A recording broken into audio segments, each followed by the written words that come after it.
এই দেশকে যদি বাঁচাতে চান, নিজেরা বেঁচে থাকতে হইলে পেটে যদি ভাত দিতে চান, আওয়ামী লীগকে ক্ষমতা থেকে নামানো ছাড়া কোনো বিকল্প নাই।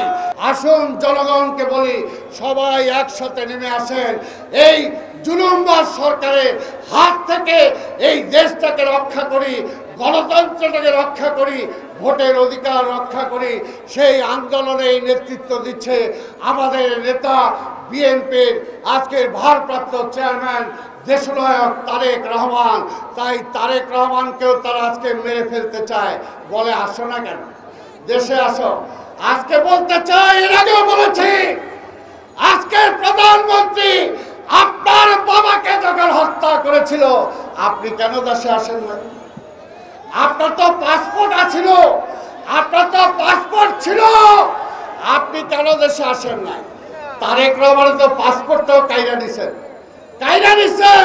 কাজে ওই সমস্ত কথা বললেন না। তারেক রহমানের দলের নেতা, তারেক রহমানের নেতৃত্বে আন্দোলন হচ্ছে। ইনশাআল্লাহ তারেক রহমানের নেতৃত্বে আন্দোলনের মধ্য দিয়েই এই শেখ হাসিনাকে আমরা উৎখাত করব। আমাদের মা, আজকে মা দিবস, আপনারা জানেন আগামী 2 দিন পরে সারা বিশ্বে মা দিবস। আমার মাকে আজকে জেলে রেখেছেন। তার কি অপরাধ? 2 কোটি টাকা বিদেশ থেকে তাও চ্যারিটি ফান্ডে আসছিল, সেই টাকা এখন 6 কোটি টাকার উপরে হয়েছে, ব্যাংকে জমা আছে। সেই মামলা সাজায়া তারে জেলে দিচ্ছেন, তারে এখন পর্যন্ত চিকিৎসার সুযোগ দেন না। আজকে পুলিশদেরকে বলবো, বিচার বিভাগকে বলবো, আপনাদের আওয়ামী লীগের নেতা, সাবেক মন্ত্রী, এই পুলিশের সাবেক মন্ত্রী, স্বরাষ্ট্রমন্ত্রী মখা আলমগীর একটা ব্যাংক নিছিল শেখ হাসিনার থেকে। ওই ব্যাংকে আমাদের এই পরিবেশের উপরে যে বাইরের থেকে টাকা আসে, সেই টাকা সেই ব্যাংকে ট্রান্সফার করছিলেন। ওই ব্যাংকও খেয়ে ফেলাইছে, টাকাও খেয়ে ফেলাইছে। আজকে মখা আলমগীরে ধরেন না কেন? বলেন আইনের শাসন আছে, মখা আলমগীরে ধরেন না কেন? আজকে ন্যাশনাল ব্যাংক, আজকে ওই আওয়ামী লীগের দরবেশ আছে একজন, সে আজকে এত টাকা লোন নিছে, এত টাকা করতে ব্যবসাও লাগে না, টিভিও লাগে না, তার চেয়ে বেশি টাকা নিছেন। আজকে তাকে কেন ধরেন না? আজকে যারা ব্যাংক খেয়ে ফেললো পরিচালক, সেই ব্যাংকের এমডি, আজকে তাদেরকে কেন জেলখানায় নিচ্ছেন না? তারা কি পার্সেন্টেজ দেয়? আজকে তাই ভাইয়ের আমার, এই দেশকে যদি রক্ষা করতে হয়, এই দেশের অর্থনীতিকে যদি রক্ষা করতে হয়, বাংলাদেশ ব্যাংকের সাংবাদিকদের ঢুকতে দেন না। কেন ঢুকতে দেন না? ওইখানে গেলে বাংলাদেশ ব্যাংক থেকে কি কি পাচার করছেন সব খবর তারা যাই না যাবে, এই জন্য সাংবাদিকদের ঢুকতে দেন না।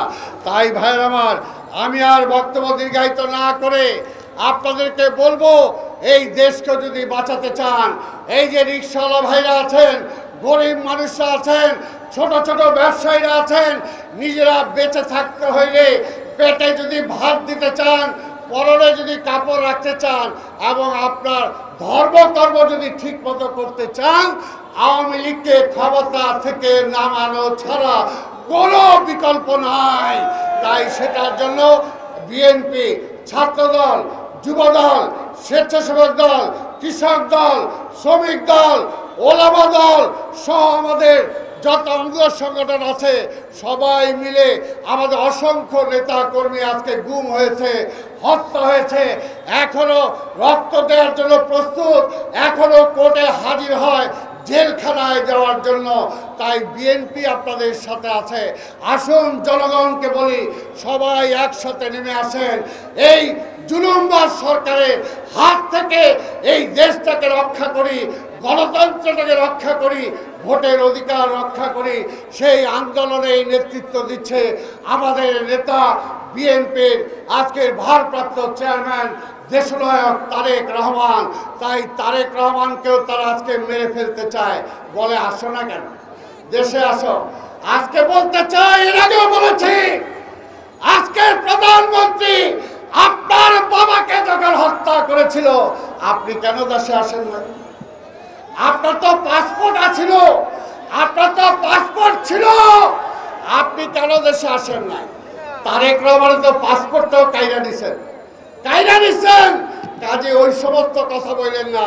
তারেক রহমানের দলের নেতা, তারেক রহমানের নেতৃত্বে আন্দোলন হচ্ছে, ইনশাআল্লাহ তারেক রহমানের নেতৃত্বে আন্দোলনের মধ্য দিয়েই এই শেখ হাসিনাকে আমরা উৎখাত করব।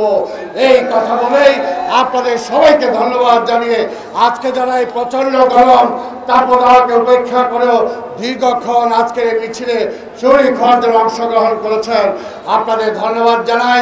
আমরা শান্তিপূর্ণ মিছিল করব।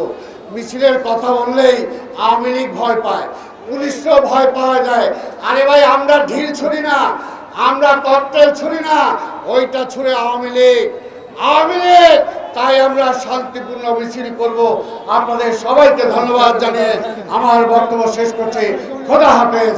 বাংলাদেশ জিন্দাবাদ, বিএনপি জিন্দাবাদ।